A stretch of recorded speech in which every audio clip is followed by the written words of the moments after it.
ഞായറാഴ്ച രാവിലെ ഒരു 9 മണിക്ക് ഇതിലെ കൂടി പോകുമ്പോ 9 മണിയായി ഇതിലെ കൂടി പോകുമ്പോ കാർ ചെയ്തോളൂ റോഡ്. അപ്പൊ ഞാൻ നോക്കുമ്പോഴത്തേക്ക് ഇത് കുത്തിപ്പൊളിക്കണം, മരത്തടിയൊക്കെ വെച്ചിട്ട് കുത്തിപ്പൊളിക്കണം. ഞാൻ അപ്പൊ തന്നെ അതുങ്ങളോട് ഏതോ എന്ത് പണിയാണ് ഈ കാണിക്കണത്?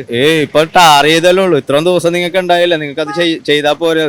അത് ഞങ്ങൾ അതിപ്പോ കുഴപ്പമില്ലാന്നും പറഞ്ഞിട്ട് ഞാൻ അങ്ങനെ അവിടത്തോളം പോയിട്ട് തിരിച്ചു ഞാൻ വന്നിട്ട് വീഡിയോ എടുത്തപ്പോഴത്തേക്ക് ഇവര് പിക്കാസിന് കൊത്തി തുടങ്ങി. ഞാൻ അങ്ങനെ അവിടെ നിന്ന് കുറച്ചിങ്ങായിട്ട് പിന്നെ തിരിച്ചിങ്ങാട് വന്നിട്ട് ഞാൻ വീഡിയോ എടുത്തപ്പോഴത്തേക്കും ഇതിങ്ങനെ നിർത്തിയിട്ട് എന്നോട് പറഞ്ഞ് എന്നാ ഞങ്ങൾ ഇപ്പൊ ചെയ്യണില്ല. ഞാൻ പറഞ്ഞു നിങ്ങൾ ചെയ്യാണ്ടിരിക്കുക ചെയ്യും, നിങ്ങൾക്ക് തോന്നുന്നുണ്ട് ഇതിങ്ങനെ ചെയ്യാൻ പറ്റുമെന്ന്. എത്ര ദുരിതാനുഭവിച്ച് ഞങ്ങൾ ഈ വഴിയാത്ര ചെയ്ത്, ഞാൻ സ്ഥിരം പോണ റോഡാണത്. ഇവിടെ പൊട്ടിപ്പൊളിഞ്ഞ് പണ്ടാറായി കിടന്നു വെച്ചു. ആ റോഡ് ഇത്ര നല്ല രീതിയിൽ ടാർ ചെയ്ത് കഴിഞ്ഞിട്ട് അത്രയും ഭാഗം ഒഴിച്ചിട്ടേക്കണം. അപ്പൊ അവർ പറഞ്ഞ് ഇത്രയും ഭാഗം ഒഴിച്ചിട്ടേക്കണേ ചേട്ടാ. ഞാൻ പറഞ്ഞു എടോ നിങ്ങൾക്ക് നേരത്തെ ചെയ്യാൻ പാടില്ലേ, നിങ്ങളുടെ വാതിക്കെ കിടക്കുന്നതല്ലേ, നിങ്ങൾക്ക് നേരത്തെ ചെയ്യാൻ. ടാർ ഇടുന്നേക്കുമ്പോ ഇന്നലെ ടാർ ചെയ്ത സാധനം ഇന്ന് രാവിലെ വന്ന് കുത്തിപ്പൊളിപ്പോ ഞങ്ങളെ പോലത്തെ മനുഷ്യർക്ക് അതൊരു പ്രശ്നമല്ലേ. എന്താ വെച്ചാൽ ഞങ്ങളാണ് ഇതിനകത്തൂടെ യാത്ര ചെയ്യണത്, വേറെ ആരും ഇല്ല. ഇവിടെ നിന്ന് ഓടുന്ന ആ അറ്റം തുടങ്ങി കോളക്കണ്ണം മാർക്കറ്റിന്റെ അപ്പുറം വരെ മൊത്തം കുഴിയായിരുന്നു.